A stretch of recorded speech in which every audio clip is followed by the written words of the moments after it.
Hey, common scientists. This week we are going to explore pets. Now, pets are a huge phenomena in the United States, especially. I don't know about you, but there have been movies that have come out about pets. Maybe you've seen them. Pets 1 and Pets 2. And I think adoption rates have gone up a ton since the COVID-19 pandemic and continue to rise. Now, this has been a trend before the pandemic, anyways. We're going to get into today some of these trends, maybe even a little about the movie, potentially some pets stories, and hopefully some of the common science about pets. Now, remember, this is common science. That means that we are just exploring a question, exploring a topic, and coming together to learn. So I'm going to kick it to Aidan to start off with a question on pets. Lauren, cats or dogs? Obviously, cats. Man, I thought I felt obvious, and then I got a little nervous. I think I'll stand by it. Dre, cats or dogs? That's a tough one for me. I've always thought 100% dogs my whole life, but as I've gotten older, I'm obviously like, I don't know if I'm a cat person, but like my personality is a cat. So I'm like, but I'm still, I think I'm going to stick with dogs. I'd say cat, personally. I like that they're pretty low maintenance, and we have two adorable cats, Arthur and Esther. I think Esther's made a past podcast appearance. Probably more than one. Yeah, and I mean, they're just endlessly entertaining, for me at least. But Dre, you also have a dog in your household? Yeah, there's a dog in my household. Yeah, his name is Lou. He's a Morkie, a Maltese, and a Yorkshire Terrier mix. He is a little bit of a little butthead, a little bit, but you know he's cute. So that's one of the weird things about pets, and what I found in my research is how pets / animals in general, they were originally domesticated for like a purpose, right? Like they're essentially the first domesticated animals were working animals, and then over time, over thousands of years later, we started developing this idea of a pet. But even dogs at first, right? Like Labrador retrievers, they're meant to retrieve things, right? They're meant to hunt, stuff like that. Bulldogs meant to, I don't know what it was, but something with bulls, right? So, but now we have these Morkies and these toy dogs, and it's like they're literally just bred to be cute, and they don't really have any other redeeming qualities, in my opinion. Cute? Oh my gosh. That is not. They were bred to be companions to all of the lonely people out here, which is apparently like 86% of Americans have pets, right? Yeah, or 68, right? 68. I think it's like 86 million families. Yeah, there right. we go. Yeah. Flipping things around there a little bit. But still, 68, that's a huge percentage. So if everyone has pets because they're lonely, that would be sad. Now that's totally from my butt. Yeah, I mean, that just does beg the question, what role pets play in our lives? What role has the pup in your life played, Dre? Yeah, so I'm a little bit on the fringes here with my view of pets, and I like animals, so I do love animals as like just I want them to live life and have a good life and all that, and I wish the best for them, and they're really cool and interesting and all that type of stuff. I have a favorite animal, the mantis shrimp, really cool. But when it comes to animals living in my house, I'm not a big fan of that. And I'm not really a huge fan of pets. Like you said, like cats are low maintenance, but dogs are not very low maintenance for the most part. And I'm not a big fan of all of the duties, really. So a role in my life is probably like daily vexation. Very little amusement, definitely not worth the while for me, but he is a companion, like you said, to my wife, and she's the reason why we have him. And I do appreciate that, because sometimes when I'm not around, she can just give him a little bit of snuggle and get some of that oxytocin and dopamine rush that she might get from snuggling me. But That's an awesome rationale. It's like, I hate the dog, but my wife is happy. No, that's awesome. I have also heard you, though, talk in previous podcasts about some potential inspiration that you get from your pup at times, like ponderings, if you will, that come from his absurdities. Anything you want to share in regards to those? Yeah, I do. He is a bit of a case study for me. I do like to use my psychology major on him. That's pretty much all the use it's given me since I've graduated. But yeah, it is. I do find it pretty reflective of number one, just how he acts in general. I think it's really. I'm curious about it, like how he learns and how he engages with the world and how he asks you for things, and perhaps like me trying to decipher like, is there any sort of next level, higher level thinking on his part, or is it really just instincts? Like he just hops up and his impulses tell him to do something, he just goes after it. And sometimes I feel like I can see that, but I do really like how his behavior kind of reflects ours. And I try to like glean little insights like, I am judging him for doing like these simplistic things that seem really stupid, but I'm like, in what way am I doing those exact same things? And it's kind of one of the things is like he'll get up and it looks like he's just like roaming around, and then he'll just go sit down. Like it was like, what did you accomplish? And I think of kind of where you get up and you go to a different room and you're just like, what did I come here for again? And then you just go back and sit on the couch and you can just completely blank out. And I'm like, okay. So that kind of helps me feel some more compassion with him. But it also, I just like the insights it gives me on human behavior. And I like kind of, even though some of it is a little bit pseudoscience, I do like to make some of those links between us and our canine brethren. Our cats will have moments like that where they will like either need something, which is like when they, if you have a cat, you probably know what I'm talking about. But if you're not a cat person, cats will like put their paws repeatedly back and forth on something it's like kneading. And then like even, I don't know, like shuffle the sheets around before they lay down.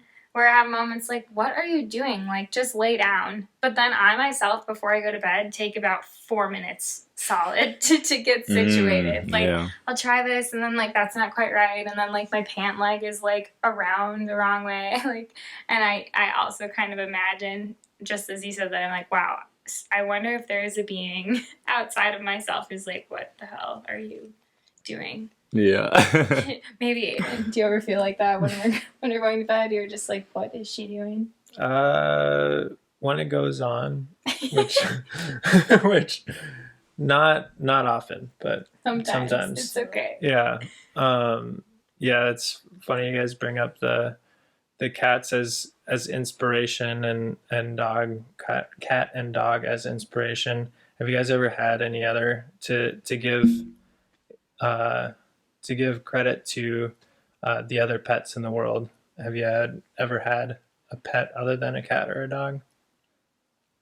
So I grew up with 2 birds and 4 cats and 5 horses and a turtle at some points, or more than 1 turtle. Some summers we had a lot of turtles. We raced them. That's what you do when you live in the backhoe of nowhere. And I'm missing something. Several hermit crabs. There was a series where one of my sisters really wanted a hermit crab, and like it died every 2 months. I think because her house was too cold or something. I'm not really sure. Oh my gosh. And she cried and like. Get a new one. Well, yeah, she like took it upon herself. This is my older sister. Shouts out because she's getting married soon, and like so life is happening. So in this context, it's hilarious because she kept on getting a new one because she swore to God if she couldn't keep one of those alive, she was never going to be a mother. She was 12. Oh my like, God. She was like, if I can't keep one of these alive, I'm never going to be a mother. And it's not really maybe so funny, but it's just funny now because, yeah, she's getting married in a year-ish. And, like, I would imagine that that's on the horizon. And, yeah, she killed a lot of those crabbies. That does remind me, though. I mean, what you're saying, like as far as companions, they also, I think, with young kids, teach some responsibility. Even old kids, where it's like, man, I've got all these duties and I've got to take care of this. Are you insinuating that Dre is an old kid?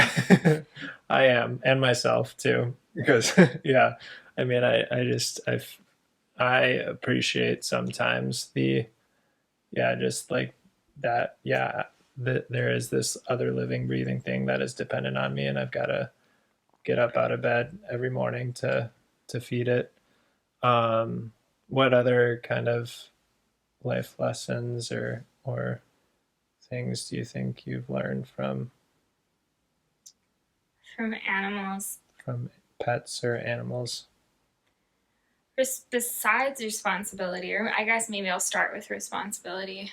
I think whether it's feeding the cats or a period of time where I was taking care of a dog, which is a ton of work, a ton of work. It was a big dog too, like 100-pound dog, which I think is maybe a little different than a little dog in some ways, but responsibility I would say is huge. But I also think sometimes like the things that are required for a dog, like getting outside and getting it exercise, and I think a lot of those things had a positive feedback loop for myself. It's like, okay, I'm responsible for this thing, but like, man, am I also grateful that I got a mile walk in before my whatever was going on. So I think some of those things, and then too, I think back to one of our previous podcasts where like responsibility and being responsible to something unlocks freedom, where it's like, I don't know, I was responsible for this dog, but then I got out and walked a mile, and you learn like that sometimes the more beholden you are to things you love and the better that you do at showing up for them, like the more free you feel. I don't know. Yeah. I know in my research, when looking at like why people have pets, especially from outsider perspective of someone who really does not care to have pets at all, one of the most cited things was the responsibility. And like you said, Aidan, I know that was a really common thing when we grew up. It was like, oh, like give a kid a pet, but like they have to be, your parents have to give you the talk, and like you have to be responsible, and you have to do this and do that and blah, blah. And it does help some kids grow. Usually the parents end up just having a dog and the kids end up having a playmate, but it does help. But I think it was interesting because I was hearing like adults say it in my research, and I was like, I never really thought about that as an adult. But it's like, yeah, we're still definitely learning how to be responsible, and and a lot of us, specifically millennials, like we're pushing back our dates of when we're having kids and stuff like that. So it's like, yeah, a dog or a cat or whatever is still giving us a lot of that same things that our parents try to instill in us by giving us pets at a younger age. So that's pretty cool, and I 100% agree with you on how, yes, by being responsible for this living thing, one of the kind of byproducts that's really helpful for us is that we become more responsible for ourselves. Right now, we're starting to take care of ourselves. We're spending more time outside. When I walk Lou, I'm usually pretty upset about it because I'm just like, oh, it's always an inconvenient time. But so I'll walk him. I'll take him like to this lot that we have. And then I just end up like walking around for 20, 30 minutes and then like reflecting, kind of doing like a pseudo meditation and really like taking care of myself. And then I come back inside feeling much, much better. And getting some of that serotonin that nature and fresh air helps you get. So it is a really wonderful benefit from that. I think some of the other things, or one of the things that kind of pets or Lou helps me figure out, I think it's just like I guess kind of like I alluded to, or kind of like I said earlier, it's like the reflection of it, like me getting upset about him doing things, and then me like kind of seeing it in myself and being like more meditative and reflective on that, and realizing, hey, I'm also just a silly animal as well. Like I can fluff things up and make them sound cool, but it's like at the same time, like probably got a lot figured out that I don't, right? Like he's like, he's not suffering from like crippling anxiety about having a conversation with his mom or something. Like he's not worried about it. He's just like, yeah, I take things as they come. It's all good. It's gonna work out. I got people who love me. Like things are right. Yeah, I could learn a lot from my cats at times. There are other times where I'm like, yeah, the brain of a cat is very small. Just putting that out there. But yeah, where like there are moments where I'm like, man, if I could just like lean into the peacefulness that I'm seeing as you're curled up in that cute little like ball. Those are the moments where I'm like, oh, I could use a little bit of the peace that it seems like you have in your life. But then sometimes our cats will get super naughty, specifically Arthur, who is like a big striped cat who used to be really overweight and is less overweight now, but still quite large. Loki. Arthur! He just slinked out of his tunnel. I don't know if he'll come all the way over. but you might be able to meet him if you're on YouTube if he does come. Anyways, so Arthur is like this big hunk, and we have this other little cat, Esther, and at times, maybe he's bored, maybe he's depressed, maybe he's anxious, I don't know. Maybe it's just for play and fun. Oh, now he's gonna come for sure. Aiden's got the treats out. He will hunt our other cat, pin her down, and chomp her butthole. Like, it's not the most playful thing. It is low-key terrorizing. And then, like, those are the moments where I'm like, I don't know what's going on in your psyche right now, but I do not want any of that in my psyche. None of that butt munching do I want in my psyche. And Esther will, like, squeal and scream like she's so unhappy. And Arthur will just not listen unless he's been sprayed by the spray bottle. Okay, so if you're on YouTube, come here. Try not to get him. Yeah, he is. So if you're on YouTube, you can meet him. I'm holding him now. He's a big lunk. If you're listening on the podcast and you're driving or something, maybe you'll have to tune into YouTube one time. He doesn't appear on our podcast as often because he really likes to hide in his tunnel in the evenings. That's another thing where I'm like, whatever is in your psyche right now, I also don't want that. But he brings a lot of joy, for sure. One instance that I thought was hilarious, I'm going to call you out, Lauren, was in front of some other friends. Lauren opens up the fridge and pulls out the sour cream and says, "Do you want some squeamy weemy?" And and the other people who were around were just like, "What did you say?" I was like, squeamy weemy. Don't you guys call it that at home? With your pets? Yeah, it was an embarrassing moment. But the child speak, or like, I can't think of what it's called. Motherese. Yeah, motherese. Super real. Squeamy weemy. I haven't heard that one before. Does Emily have motherese or use motherese? Oh yeah, for sure. No question. That's like her baby. Yeah, for sure. Which is really, really interesting how we've been able to connect with our pets and feel like so many people like that's literally their kids. Like they would do anything. There's not like there's I saw some anecdotes on these homeless people that would refuse to take shelter because they don't allow pets. So they're just like, hey, my homie homeless, I'm homeless. And I'm like, wow. Whoa. Like that's a level of dedication that's like obviously because we live in today's age and we understand how close we are with dogs. It's not like shocking, but if you just take a step back, like this is actually really bizarre behavior. That I find that really, really striking, and I don't know. It's amazing how much they mean to us and how much we are bonded to them. Yeah, I agree, and I think I've been able to separate myself from that some, maybe more so than some of my friends will talk about their pets. And like, I mean, I love these guys. I love my cats a lot. But like, if it comes down to it, I understand that they're cats. And so like, I mean, if Aidan and I made the decision that they were allowed to play outside, which some people in the Twin Cities area do that, or in metro areas in general, we'll let them come and go. Like if he didn't come home one day, I would assume that he died happy, and I probably wouldn't look that hard. Like, I don't know. I just like, and so knowing that, like, I'm pretty sure I wouldn't feel like that about my kid. Now I don't have kids, so like, hopefully I don't also feel like that about my kids. But yeah, like, I don't know. I do have some differentiation, I think. Yeah.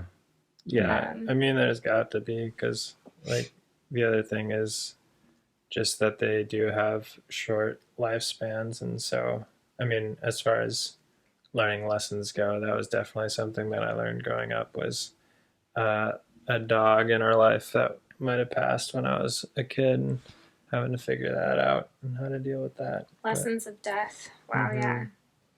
Super valuable. For sure. Yeah, one thing... So, way back in college, I wrote a paper on pets and evolution. And one thing that was coming out, or has come out, that I was just writing about was like the how much faster like the evolution of pets has been. Like I think dogs, it's been around like 10,000 years. It could be 10,000 to 30,000, yeah. 10,000 to 30,000 are the estimates. Mm-hmm. Um, yeah, I just thought that delineation between that and like natural selection was pretty fascinating to me in terms of like, yeah, I mean, how they are so much a part of our lives today. Did you guys do any research in that on that end of things, like the more or Like, wait, sorry. Research with did what? just on like the evolution of pets or Mm. Not too much in detail. Just simply like, yeah, I went through like domestication, and as I mentioned earlier, like at first, like what it was like mostly like they were working animals, right? They served a mm, purpose. Like even like when we domesticated wolves, it's like, oh yeah, like they could provide protection and warnings, and right? It was less mm, of like, oh, they're sleeping in our tent. It was more like right, they're around, they serve a purpose, they keep other things away, right? Maybe no bears will attack us or something like that. And then you get like sheep for the wool about 10,000 years ago, cattle 8,000 years ago, uh, llamas 4,500 years ago, and those all served a specific purpose. And then you get oxen and stuff like that. Well, I guess that's cattle, but you get those beasts of burden. And then somewhere within the last few thousand years, you start to get like specifically with dogs, like, these are actual cats. And then also like one of the things I think a lot of us have heard by now, but there's a theory that cats, well, number one, that they're only half domesticated, right? That's kind of one of the reasons why they're so weird and kind of aloof.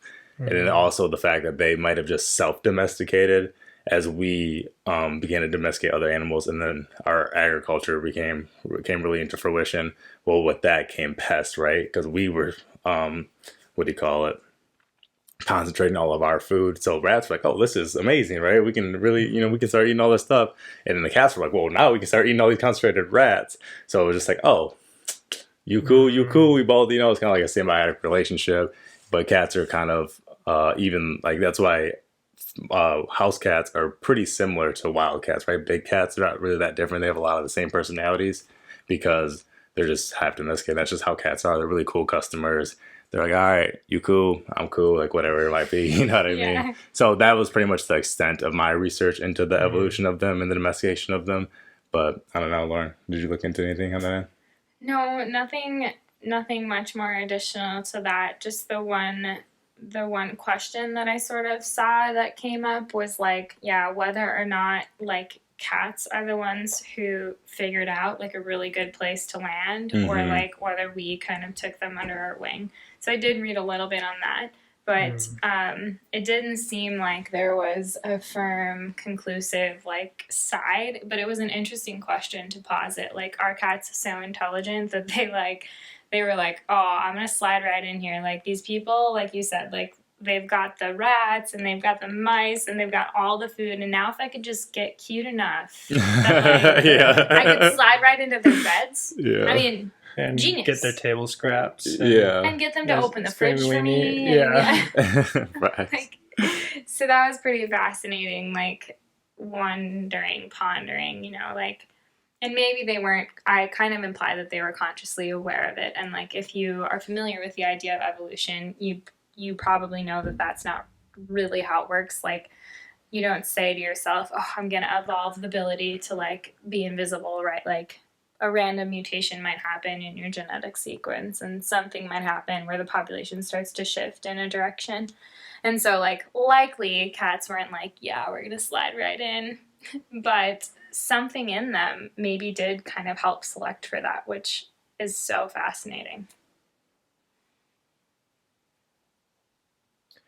Yeah, it's super fascinating. One kind of general trend I'm observing from just yeah, like chicken or the egg. Like the did the cats choose us or did we choose them? Mm-hmm. Kind of regardless. Like it seems like there's a niche to be had, like a place for the cats in our homes, and Mm-hmm. they they filled them. One thing that Dre, you mentioned was the like how they were working animals uh, primarily early on, and now they're seem to be more fulfilling this like companionship role. That kind of like I think to me reminds me of like of throughout human history we kind of went through like where we had to work a lot more for survival and how like more physically, whereas now it's much more like we need emotional stability Yeah, and yeah, yeah. resilience. So it's kind of interesting to me like how pets have kind of evolved with us into filling the problem of today kind of. So if there is a problem of tomorrow, like what might pets look like, do you think? Hmm. That was good. Yeah. Um, I'm not sure, but maybe virtual Virtual pets. pets. Yeah, bring those back. More realistic ones though. I think yeah, as we enter the so-called metaverse, as they say these days, or just enter this virtual reality domain that is, I think, is for a shortcoming in our lifetimes. Yeah, I'm sure some sort of virtual Hmm. and or like they have to like kind of rescue us from that world as well. Like the actual pet, like the actual Yeah, dogs that we have now might need a rescue. Bring us back, bring us right? back to Bring the us back. real We're getting world. lost in the sauce. But what do you think of? Yeah, I think I see more of the second option where like pets will continue to force us to like check back in with the real with the here and now because they're hungry or they're needing love or whatever it is. Mm-hmm. Yeah. Um, yeah, I do think too that pets will continue to fill the sort of children niche. Hmm. And maybe that'll continue to trend upward as more couples decide maybe not to have kids, because I think that has been Hmm. somewhat of a trend in more of the developing world. Mm-hmm. For sure. But I don't, beyond that, I don't know. Like, I don't foresee anything crazy happening, but if you think of how, like, the evolution of cats has gone, like, I mean, what they've, like, gone down in size by a ton. I mean, I guess it depends on exactly what cat or where you start in like the phylogeny, right? But like, Yeah, in general. which is just like the tree. Um, but yeah, like so much has changed. Like if you jump super far out in the evolutionary tree, like it could be cats with wings because we all fly and we're robots now. It could be like who knows? Like it could be really really outlandish, but it's really hard to guess because we just don't know. Like you said, if we're on the verge of being in the metaverse, like what does that mean? Are we all in like virtual reality all the time? So we haven't necessarily transcended physically, but just like into a virtual space? Or are we now like uploaded into robots? Do these robots fly? Are they still tied to the earth? Like all of these questions, then I think would inform like, okay, do cats have wings now? Because we all, you know what I mean? Like Yeah, for crazy, sure. crazy out there. But like, Hmm. I mean, if you think about evolution from beginning to end, right? Like possible given millennia. Mm-hmm. Yeah, I don't think it sounds ridiculous, but I don't think it's like out of the Yeah, question. Like yeah. so many incredible, unbelievable things have happened throughout human history. I think, yeah, you definitely posit some interesting points. I've long thought, obviously, like most of us know Scooby Doo, right? Talking dog, mystery solver, Mm. and I've kind of wondered, like, how, how might we develop talking dogs? Because it's really interesting. I keep going, and I know that there's science out there and I know there's a lot of some sort of dog language specialist, linguistic specialist that would like, Dre, you're an idiot. This is exactly how it works. But every time I look at a dog, I think about them and how they understand language. I'm like, what's really happening, and how can we get it to the point where they can process it and then say it back? And obviously, like they're going to need a new jaw structure, a tongue, and a different part, an enhanced or modified part of their brain. But I just wonder, like, is it possible? And can it be possible through some future genetic modification, gene engineering that we can do, or could we just do it with our technology, like create a robotic tongue or whatever? Like give them like some sort of Neuralink type of deal. Like what would it take? Because we're as animal as anything else. Yeah. Everything that we have is biological, came from evolution, came from the same processes that made a dog. So to me, it only makes sense that there is a way to create a talking dog who understands and can produce language. Super fascinating. I don't know if I agree. I just think back to my recent experience at a science museum here in the Twin Cities area, and there's like a skull of a cat and a skull of a dog, and I mean morally taken, hopefully, fingers crossed, and then like a skull of a human, and then it talks about brain sizes and just like how disproportionately large our frontal cortex is, which is the piece of our brain that's responsible for decision making. And so I wonder, like, so sure, let's say the technology exists to understand what your cat is thinking or your dog is thinking. It's quite possible that whatever like constitutes thoughts in an animal like a cat or a dog is not words that we could ever understand. Like they might elicit some feeling that might be associated with hunger, and like we could probably make that audible for us to like hear, but could we figure out that that means like kibble? I mean, we could probably associate it, but then you might just be hearing for the most of the day kibble, kibble, kibble, kibble, like because I think like we want to imagine pets, like we want to imagine that movie, right? Like where your dog wants to secretly save the world and like there's all this going on, but like just thinking about the sheer mass difference of like our brain versus their brain, I just don't know that fantasy will ever happen. Like my apologies. Whoop. I apologize. Broke my heart. Destroyed my dreams. I mean, I don't know. Go ahead.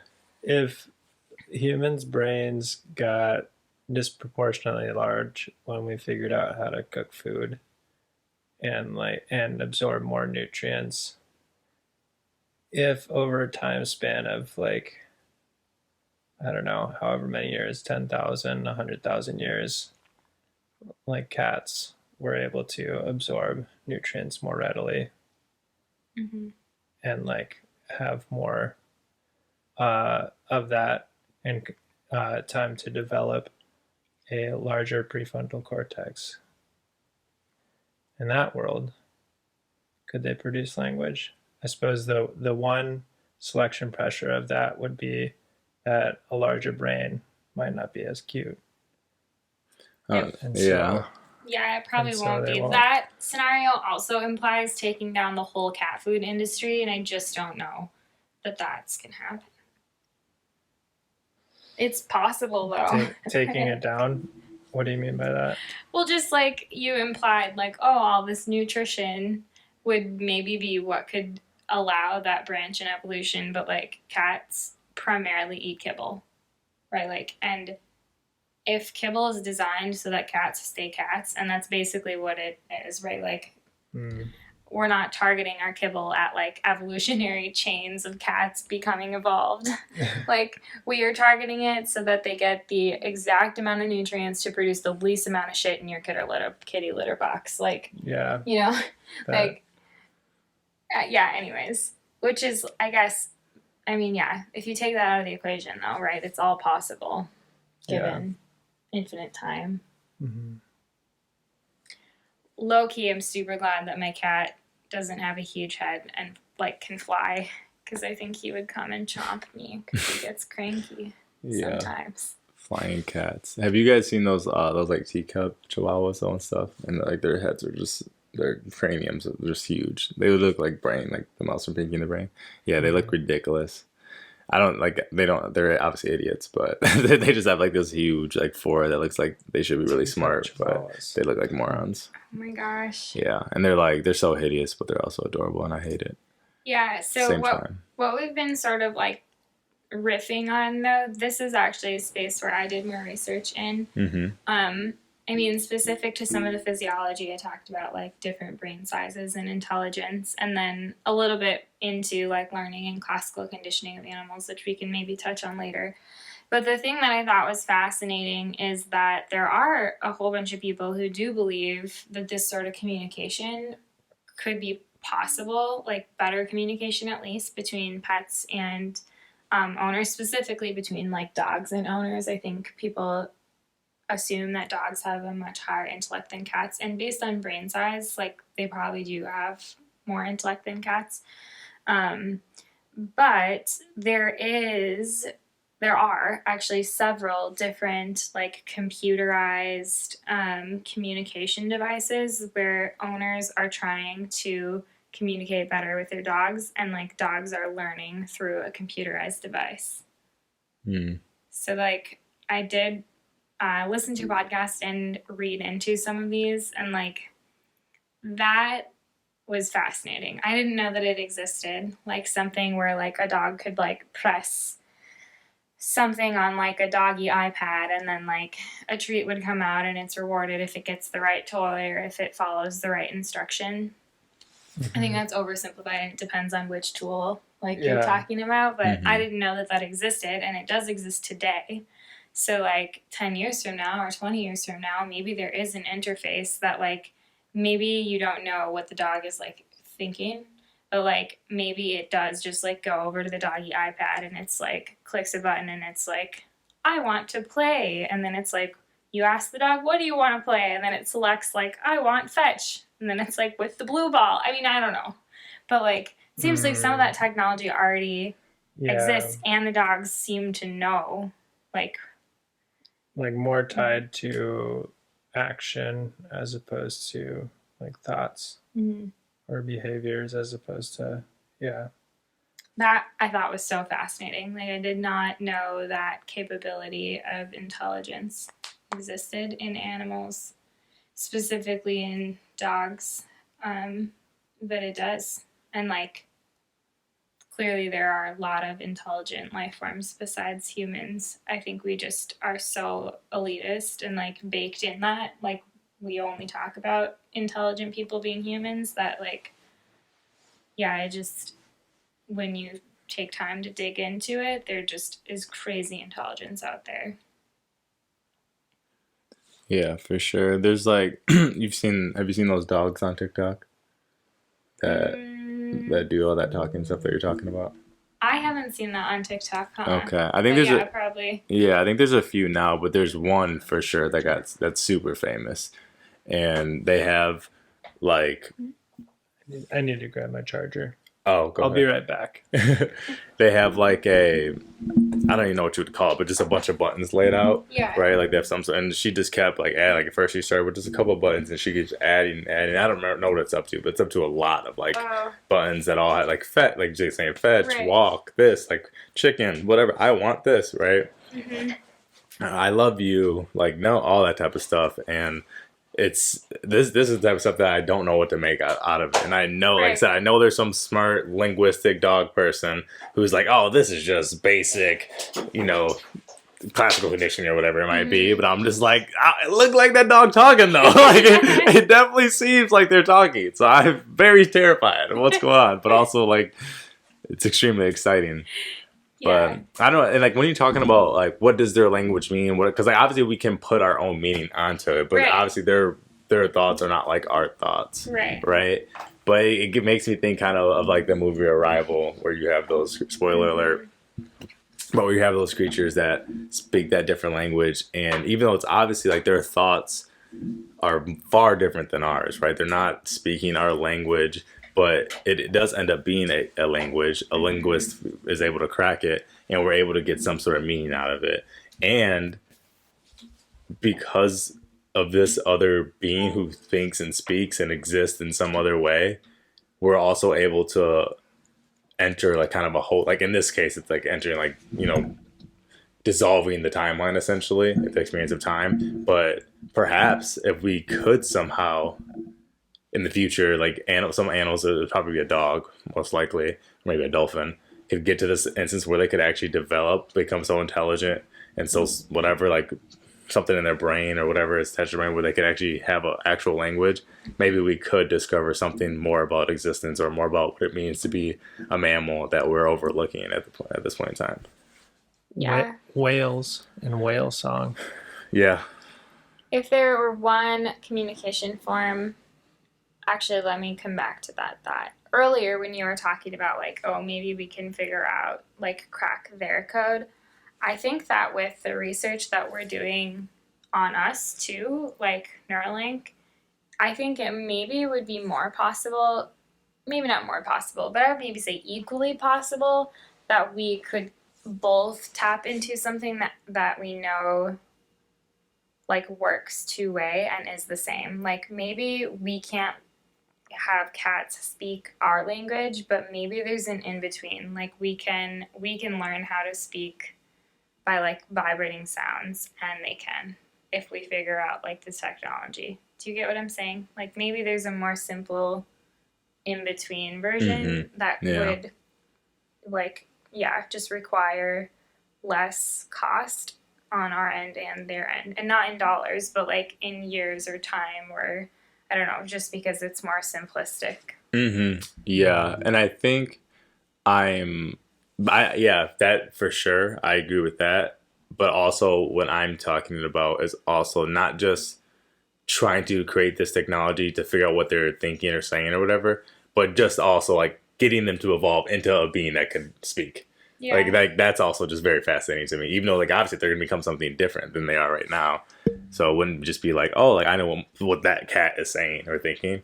It would be like, no, we have an evolved form of this species that can now actually form some sort of sentence.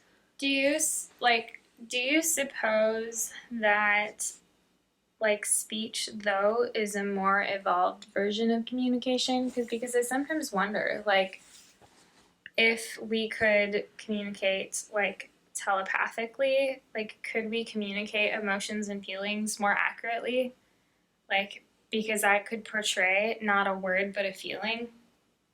Yeah, Like, probably. yeah, so I wonder like we keep talking about it like we want them to talk. So that's how I think like Neuralink has been like that we would no longer need to talk to each other, which is a little unsettling to me.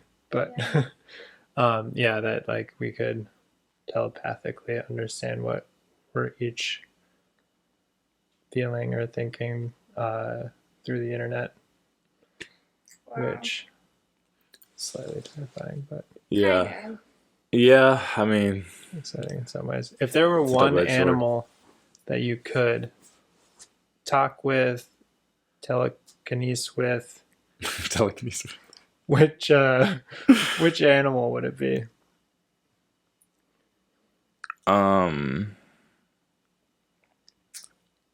Taking this in a slightly different direction, if I could like be inside the head of or see through the eyes of probably a mantis shrimp. I want to know what's going on in the most complex eyes in the animal kingdom. That sounded so poetic. Like, how can I can't compete with that. Are you serious? I was thinking just like something underwater and probably a dolphin because they're cute looking and like also super vicious badass animals, and like they seem to be super intelligent and they also take interest in humans. And so yeah, I was trying to think of like an animal that could also be insightful for us. And like wow, the mantis shrimp, I mean that would be phenomenal, right? They see and like it reminds me kind of theorizing about what they might be able to see reminds me of like when you look through, what are they called, like the kaleidoscopes. Yeah, the kaleidoscopes. Like their reality could be something wild like that, which would be fascinating. However, I think like in the eyes of a scientist, now I'm not calling you a scientist, I don't know, in the eyes of a Lauren, basically, like I would want to converse with something whom could help give us some insight as well. I think any animal would. So which one would Lauren want? The dolphin. The dolphin. Yeah. What do you think, Abe? I think I would probably say like a humpback whale or an Mm, orca. yeah, get Orca would be fascinating. Like get them what's tunes. going on underneath the sea? I think it would be really sad. Like, I don't know. I mean, yeah. I don't know if they are aware that they are going extinct. And I don't know if they are aware that they are hunted. But, like, those two things would terrify me. Like, to talk to someone who is hunted and on the verge of extinction, I think would be really sad. However, talking to people who are on their deathbed, like here, humans, talking to a human who's on their deathbed can sometimes be one of the most insightful conversations, Yeah. and have been for me some of the most insightful So conversations.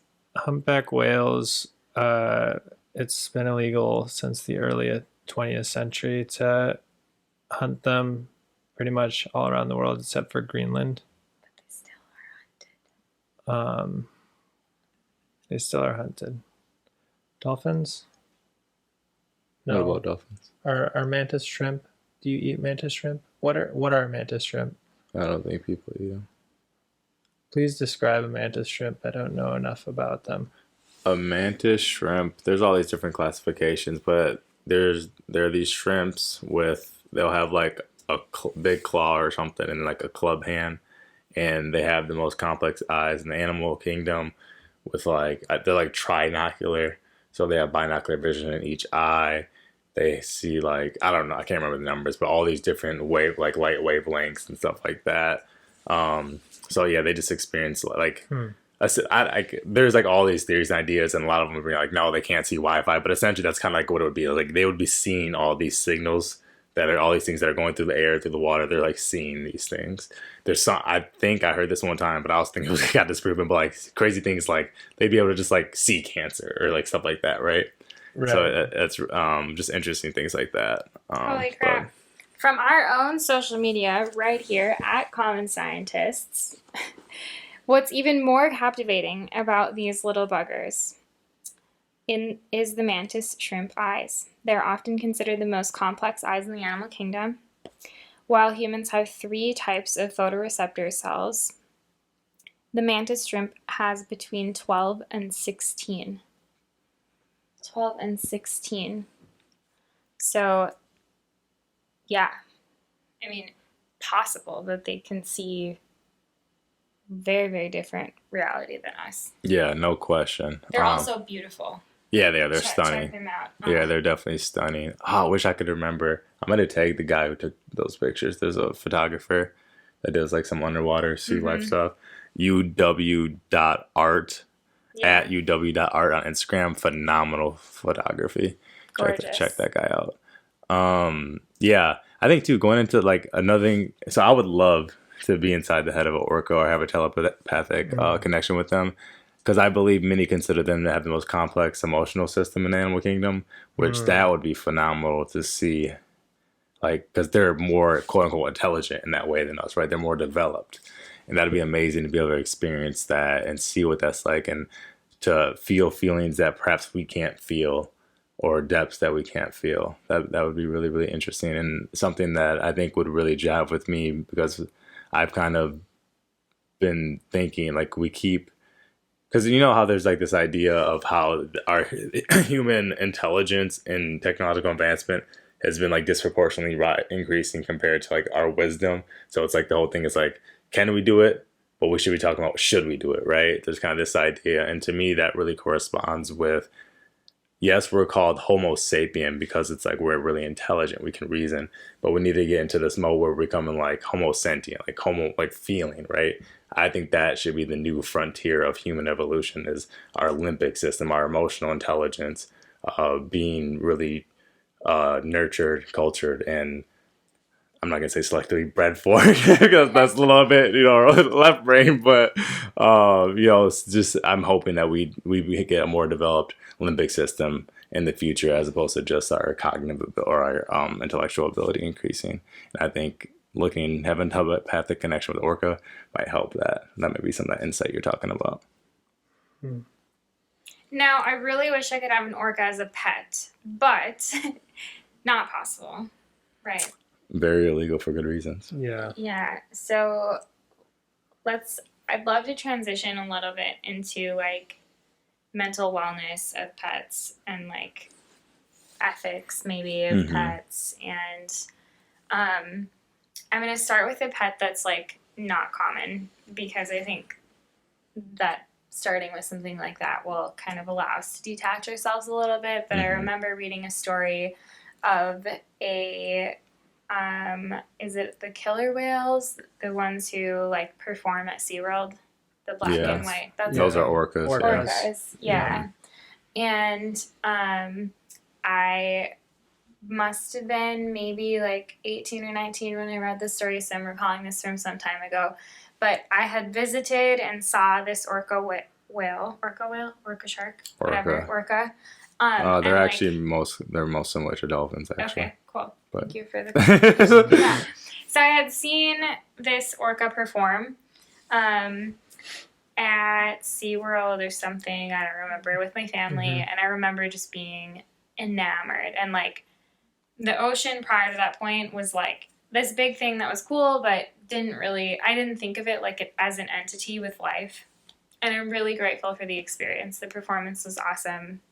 And I'm just so grateful because it showed me an intelligence that was like also way bigger than me and like appeared playful and appeared like very human like in some of the characteristics. Anyways, then this specific orca that I saw perform, I believe it killed one of its main trainers.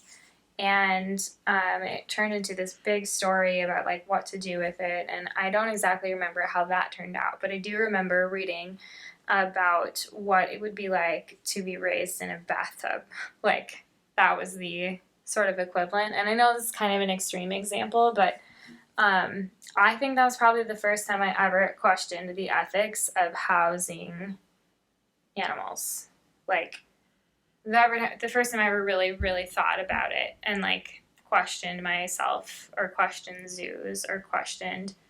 And it's probably been a journey to get to the point to even like question having a cat in my home.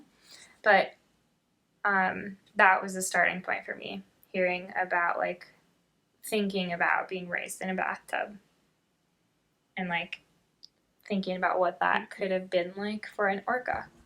Yeah, there was a pretty famous documentary, I think called Blackfish or something. Yeah, Blackfish or Blackfin, but I think it was Blackfish, yeah. Some variation of that. And it was about, the situation that you're referring to about the orcas. Definitely made me think.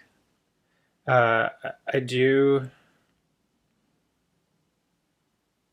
Yeah, orcas are, challenging because they require so much space, but there's also plenty of other animals that require a ton of space.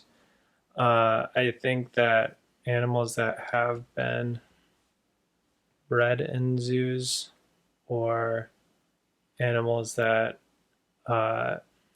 were orphaned in the wild, like those are, I don't know if I'd say in all cases okay with, but like much more okay with being in captivity as opposed to like taking a wild animal and then bringing him in, because I know that's what they did in the early days of like SeaWorld. But yeah, I think that's where I'm at, just kind of super broadly. Yeah. That is a good movie, and that is I guess a really insightful experience that you had. Thanks for sharing. I definitely have my qualms with the pet industry specifically. Definitely like death to SeaWorld. I'm off that. Like get rid of the SeaWorld. I'm not with that at all. And for the most part, not with zoos. But recently in the last couple of years, I've been developing this growing angst and disdain for the pet industry. I think that there is a world where we can have pets, but the current way that we breed them and obtain them, I think is terribly immoral. I think that I hope at least it will be a stain on human history at some point when we become more compassionate beings and we look back on this and we see the forced impregnation, some might call it rape, of animals. We see how so many runts of the litter, not runts, but like defects in the litter are kind of disposed of. We see 920,000 dogs and cats euthanized in America every year, and they're supposed to be man's best friends. So I think there's definitely a gut check that America needs, or the world. This is not just America, but that we definitely need, and a lot of just self reflection and understanding of like I don't really know how we justify treating living beings like that. And I think like the adopt don't shop thing is much better, but at the same time, when we're breeding and selective breeding like animals into the world, like pugs, which are just born with a slew of health problems, they can't breathe, their entire life is virtually suffering, verging on the point of asphyxiation, and they have tremendous heart issues because of it.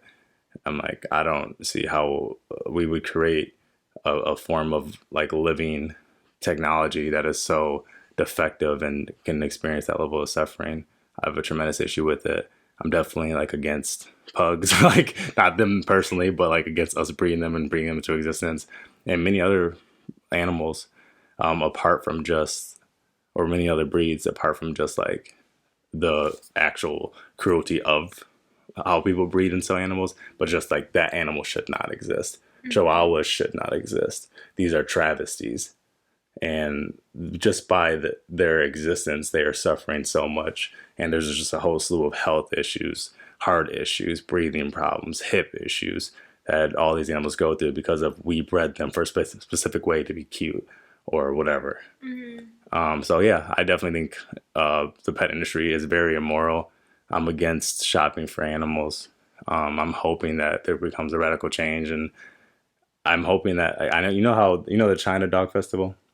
Mm-mm. So I think it happens every year where China, they have, I don't look too much into it because it's honestly, it's heartbreaking. I've seen some videos, but for whatever reason, they have this tradition of like going out and just like torturing, killing, potentially eating these dogs. Like I've seen videos of them like, just like grabbing the dog, like four people, and just like ripping their like legs apart, like breaking the rib, like just torturing them, doing ridiculous things to them. And obviously that hurts us because that's not part of our culture. So like as Americans, as Westerners, we're like, that's like traumatizing. So there's a huge movement in the West, specifically in America, to stop these things. And every year there's like all these videos and stuff that come out about it. But I'm just like, yeah, I understand, but it's like, don't throw stones if you live in a glass house. So you think that your purebred blue bulldog is not, it came from like some wholesome birth and like all that? It's like, no, it's like bulldogs are another species that have all these health issues and stuff like that. And the way that purebreds are bred is not very moral or ethical in my eyes. So, yeah, there's my take on pets. Yeah, I Oh, think. oh, No, you go ahead. No, I was just gonna like the thought that was popping in my mind is like if there's a middle way like between optimizing for cuteness and optimizing for pet health, because it does seem like pets play a role in terms of companionship and all these things in people's lives. Like, I mean, like you're saying, the adopting movement. But like, yeah, I mean, I agree that like selection for traits that we know involve health complications doesn't make a ton of sense. Yeah, it goes against like the very nature of evolution to select for things that don't have fitness. So like just a little evolutionary background for listeners, like when as an entity, as a being, I guess, as an animal, generally evolution will select for you. Like you are more likely to continue on in an evolutionary chain if you have good fitness, which is like your health and your ability to reproduce easily, basically.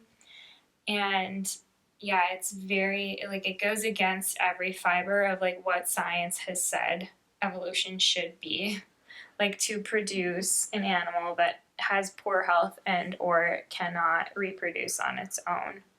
So that really frustrates me. Although latching onto humans, which are everywhere, and like I would say, I mean, Chihuahuas, they're a pretty popular dog. Like their fitness is like they do pretty well generation to generation because it has hacked our psychology. Mm-hmm. Because people select for them to be because yeah, like that's my interpretation of their fitness is like that, like they are fit, not from like a health, like their own individual physical health, but from like their relationship to humans. Well, I disagree so strongly with you that I think we might have to have a whole nother podcast on this. But, like, I do not think, like, a human pressure for selection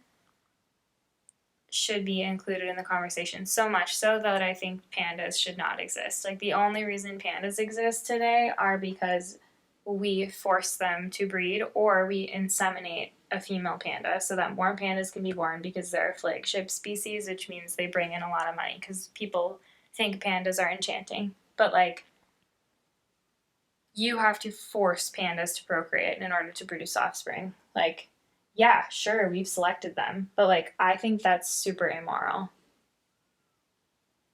Fascinating. And, like, I mean, I don't know, maybe it's partly because of being a female, but, like, if there were a species above us, like, and because I believe in the food chain, like, I consume animal products, not a ton, but I do consume animal products. Like, I believe that if there was something like above us that could then consume us, like, I would hope that they would take that seriously and responsibly. And, like, I hope to God no one ever takes me because I'm cute and forces me to have a baby. Like, that is the equivalent. Yeah, I wasn't putting any sort of value judgment on it. I was just saying. No, it's fine. I am, though. Yeah. Okay. Yeah. Yeah. I agree. Yeah. I mean, I definitely agree with that last part wholeheartedly. I'm on it. I think it's absolutely disgusting. And Aidan, I do agree with what you're saying about fitness, right? Yeah. Because like if you break down fitness to its most basic, it's the ability to reproduce, or like the likeness that you will reproduce, for whatever that means. That's why I call it a travesty. Mm-hmm. A travesty is like a gross representation of something, or like a gross rendition of something. So you have this kind of ideal or this thing, and you reproduce it in a really like off way. So like you're saying, the way that Chihuahuas have become fit, I would call that a travesty, because like that's not the way. To your point, evolution is you're supposed to be like healthy and like this and that, but like the fact that they're cute despite all their health issues makes them more fit because we're reproducing them. So that's where like it is like it seems like a crime against like life to me. It seems really, really gross. But I don't know, the animal pet industry is obviously it's incredibly large. Is the goal that the animal could be independent? Independent, like could it survive in the wild? Or just on its own? Or like what? Because I guess I'm trying to like tease apart. I'm not making any value judgments. I'm just trying to tease apart the neutral Swiss over here. The thinking, because just like if on the one hand, like selecting for them because they're cute in some way has these like negative side effects. That is bad. Like what is the like, and like you're saying the goal is to select for health. Is it just like, is it years of life, quality life, like being able to survive on its own, or like with a human, or like, because clearly they're pretty darn dependent on humans. I'm just curious, like, what is then the goal? Like, what is your definition of like health for a pet?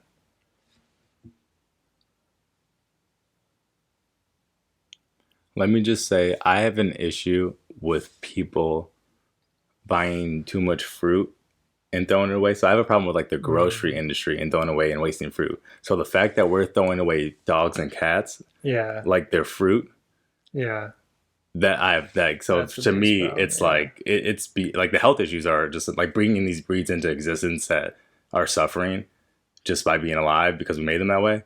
That's an issue, but just the industry altogether, to me, I understand that dogs specifically are, and cats are too, but dogs specifically are really, actually no, pets in general are really, really important to humans.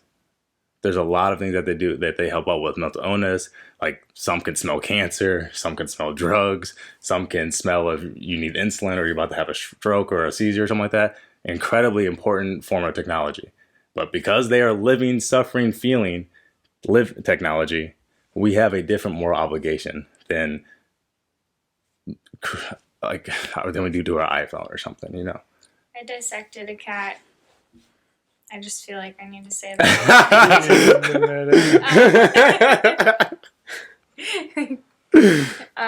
Full transparency. Just letting you all For know. science class. It was for human anatomy and physiology, and the cat had been put down at a pound, along with everyone else's specimens, and it taught me well, and like I appreciated the opportunity to learn. I took it super seriously.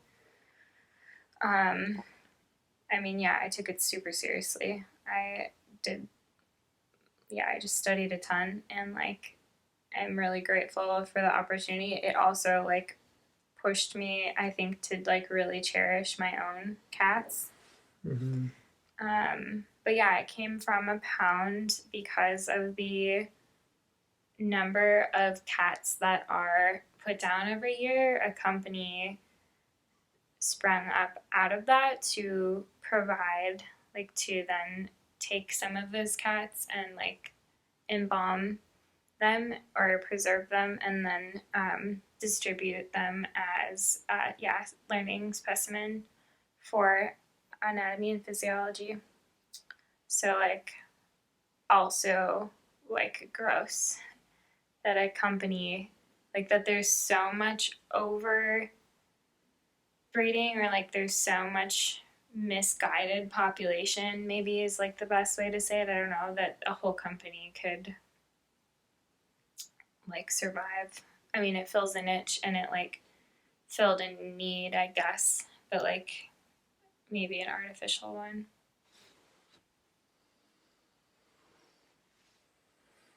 Yeah.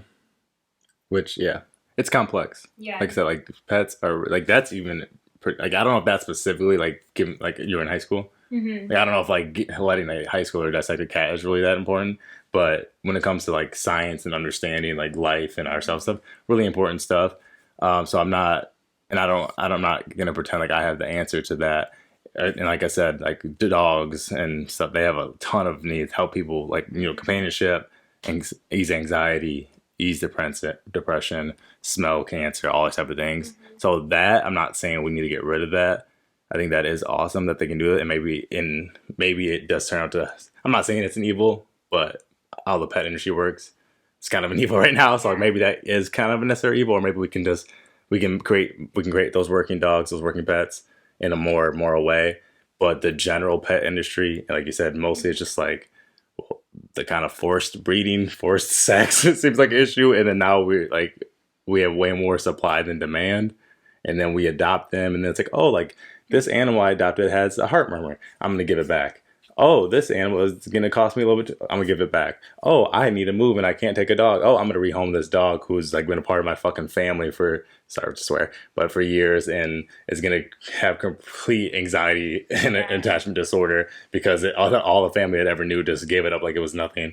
Maybe it wasn't nothing, maybe you cried, but just like, like these are living beings that are attached to you and that are dependent on you for their lives. Yeah. And we're treating them that way.